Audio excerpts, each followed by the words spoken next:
Hello everyone, today's episode 22 of Know Your Author series, and today we have with us F.K.AMIR. That's her pen name. She's a dear friend, and let's find out more from Fatima herself.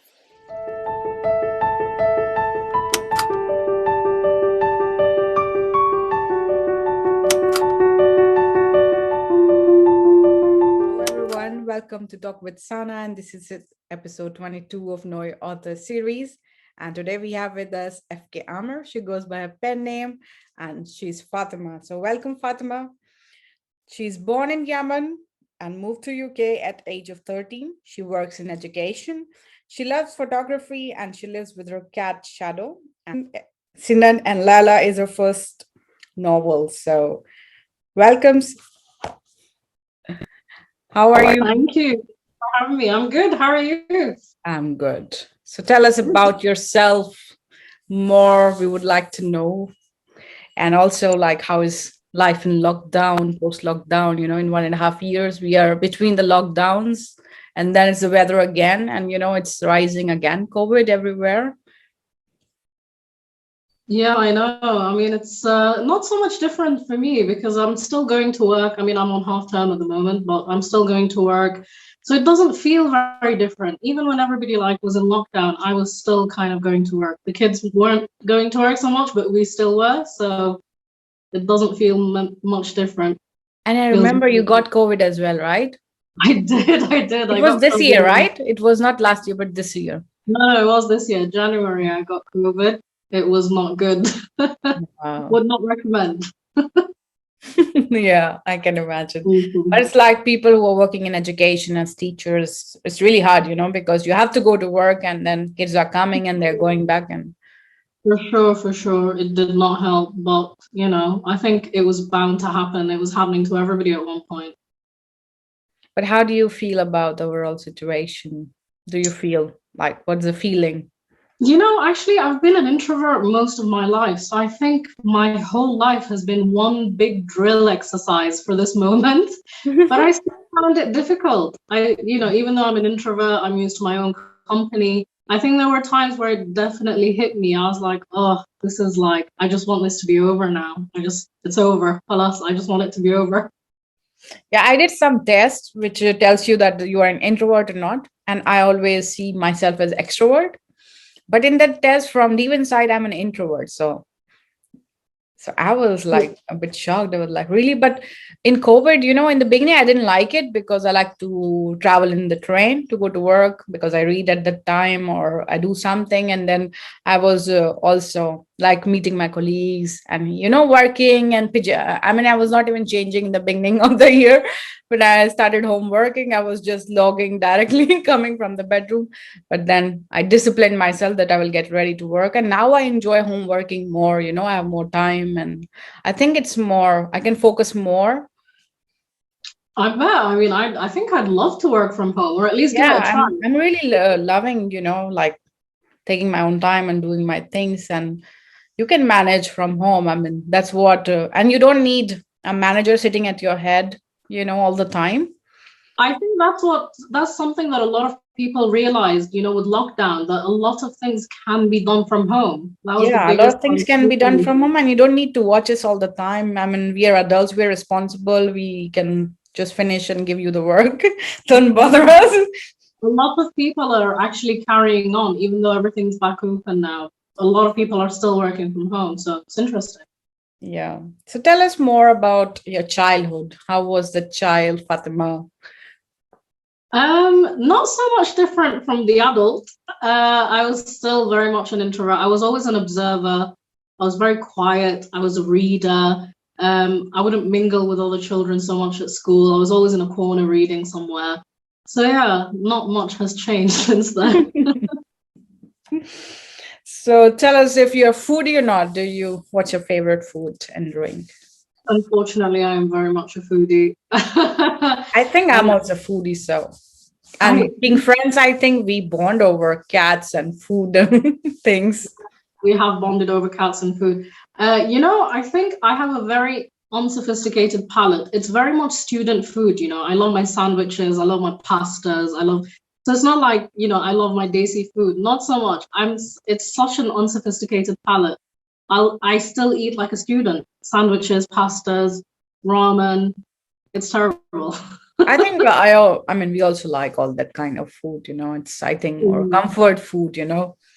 Yeah, and I think cake is just Yeah, my big. same. I mean, sometimes I can even skip my meal just to eat cake and coffee, you know. Yeah, I think sometimes I would choose coffee and cake over an Yeah. actual meal. Yeah, it's just. Okay, I truly understand.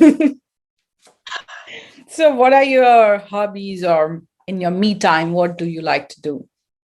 You know, before it used to be reading. I was such a big reader and I would read all the time. But now I think I'm switched on more to watching, television series Okay. and films. And I never used to be like that. So I think I've kind of switched now. Mm. So growing up, it was books, books, books, books, books. But now I'm like catching up on Netflix, watching all the series. I'm kind of getting into it now.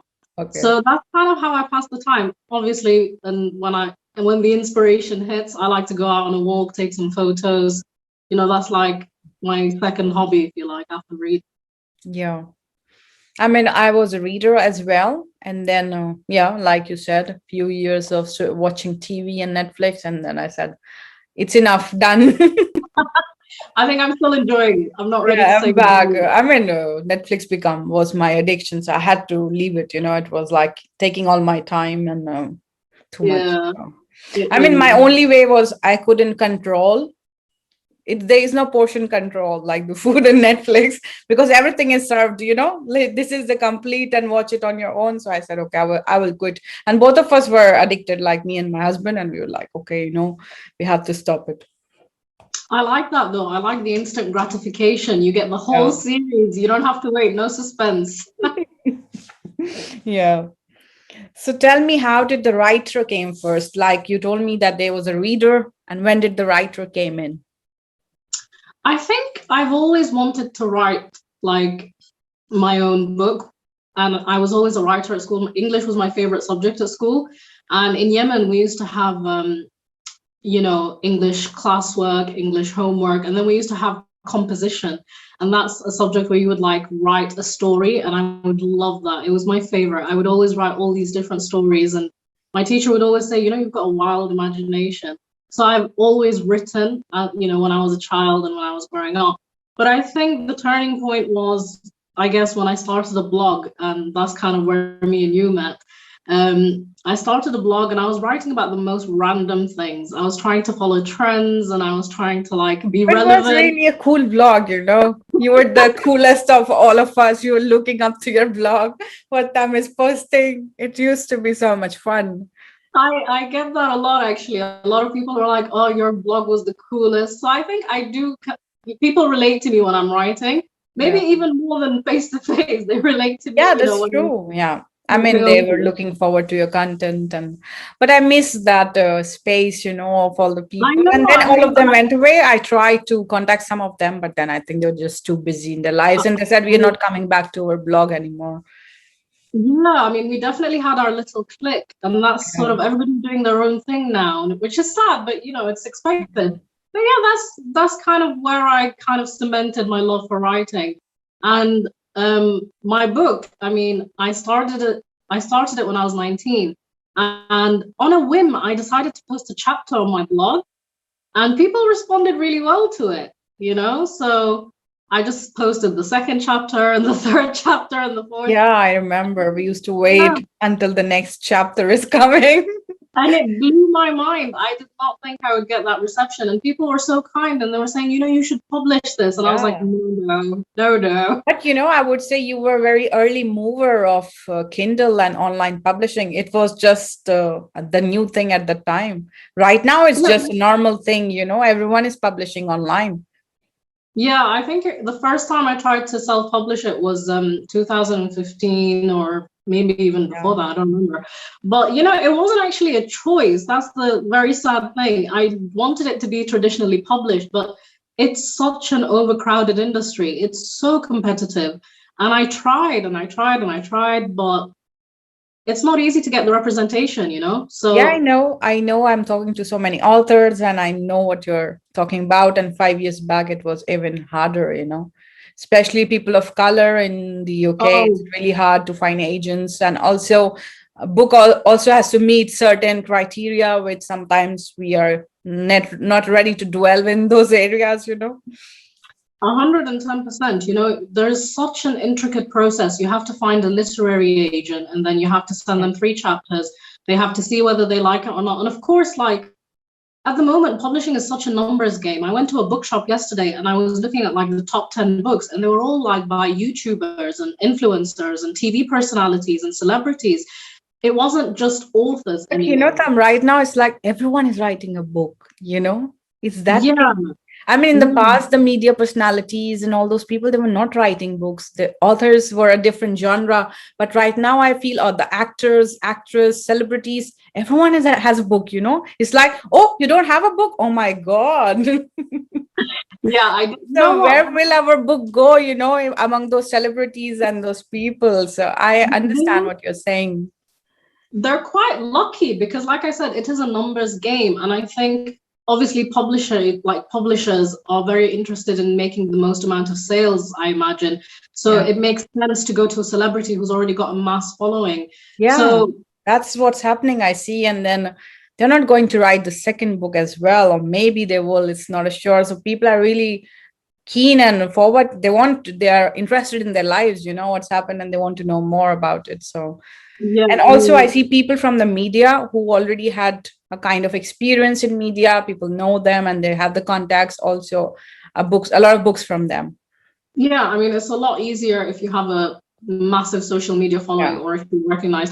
So I struggled to get it published traditionally, which is why I chose the self-publishing route, because I love the book so much and I didn't want to give up But on it. yesterday I finished one novel overnight because it was like, I was reading a lot of books which are self-help and related to my coaching and stuff. And I really miss reading, because I'm not watching TV anymore. So I really need like a soapy book where, I have a dreamy boy as a hero and a girl. So I read one from one of the Indian authors. Her name is Andali Wajib. So it was really reminding me of Sinan and Lela, the characters. Um, They were like not friendly in the beginning, and, and then it turned out into a romance. But it was also very nice, her book. So it really reminded me of Sinan and Lela. And I think we should bring it back, and discuss it more. uh, I think people need I to mean, read it. It's I a hope more lovely book. people are introduced to it. I mean, I'd love it if more people gave it a chance. Can you show your book? Sure. So it's actually an ebook. I have this copy because at the time I needed a physical copy to edit and everything, but it's actually only available on ebook. But this is my book. It's called Sinan and Layla. And yeah, You want it's to read for us something, if you remember? um I honestly don't know. I don't know where to start. Okay, maybe like the first sort of couple of paragraphs. Okay, so this feels weird. I sit still and silent, not unlike a fly on the wall, as they, a room full of my family and our guests for this evening, sing me somewhat exaggerated words of praise. I can actually feel my face heating up with irritation rather than the coyness everyone no doubt perceived it to be. Being the center of attention was never my forte. So, shall we leave these two to get acquainted for a few minutes? Someone suggests awkwardly. No, please, let's not. I cringe internally. So, that was the first paragraph. If you want to find out why she's cringing, you're going to have to read the rest. Yes, exactly. And do you have a message for your readers and the viewers? I think it's to give books like this a chance, the self-published books, because there's some great stories out there. And just because they're not getting the recognition, doesn't mean that the content is not solid, Not everybody has a social media backing, unfortunately. And if you don't give these books a chance, you're missing out on some great stories, I feel. Yeah, truly believe in it, that it's not, the success of the book on the, what you see on the shelves or the rating, really, but you never know what kind of a book unless, you have to just give it a chance and read and see. Yeah, And for your sure. book really, it's amazing. I mean, I had loved it. I couldn't put it down until I finish it. So it Oh, keeps thank you really you. hooked until the end. And I was really waiting for part 2 and part 3, and I was really, sure that you are going to expand it. And I was like, what's happening? What's happening, Tam? Where is the book 2, I think it did a number on me, when it didn't do as well. And like I said, I don't think that's anything to do with the content, which might sound cocky, but I genuinely believe in the story. And I think I'm a writer. I'm not, a marketing expert. I'm not an editor. I'm not, I don't know how to do these things. All I want to do is write. So that's why it would have been great to like find representation, because they could have handled all that and I could have done the writing, which is the part that I enjoy the most. So, it's one of those things, really. What can you do? But I think what I could suggest you is maybe print few copies and send to Bookstagrammers, because now it's a big, they have big following them, and then there are a lot of in the UK, and then when they give reviews, people really go and buy those books.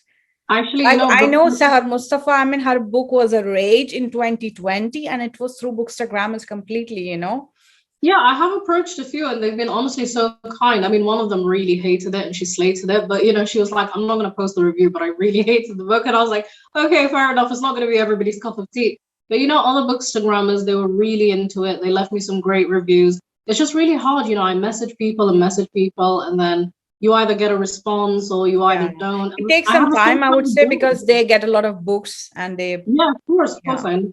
But I think if you find even 3 or 4 of them, and then if they give a good rating and people go and buy, and then it kind of create like a snowball effect, and people say, yeah, and that's kind of what I was hoping for. And you know what? Promoting your book is actually a full-time job in itself. And I already have a full-time job. So it's like, but the reason there was no book 2, I think it's because I got into my own head. I was like, why should I write book 2? Because the first one was such a big seller.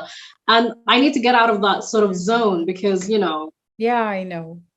My mom says the NaNoWriting month starting, so you can think about it.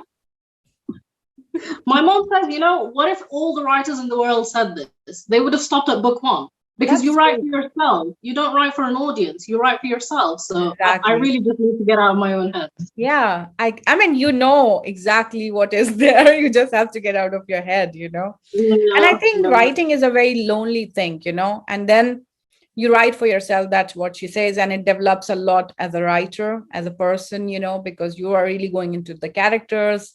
And sometimes you cannot see yourself, but when you write as a character, you just see so much, it's like, oh my God, oh my God, what I did then.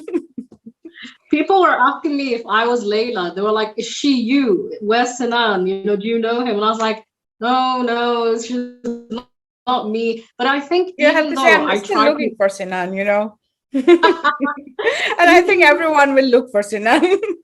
Yeah, I mean, he is lovable. But like, even though I tried to make her the complete opposite, sometimes when I read it back, it is very similar to me in a way, because you can't avoid it. She's coming from me. So inevitably she will like look like me in some way. Yeah, she has like bits and pieces of you, so it's obvious. It's normal also, Yeah. Sometimes I'm reading book from authors and I'm just wondering what is, which part of it is her. So yeah, I've had people who know me personally read it and they've said it's definitely, some of her is definitely you. Yeah. So I wish you all the best, that this book comes up on the, pick up its race that it's due on it, and wish you great success for book number 2 as well. We are waiting for it. Thank you so much. Thank you. No worries. Thank you for having me.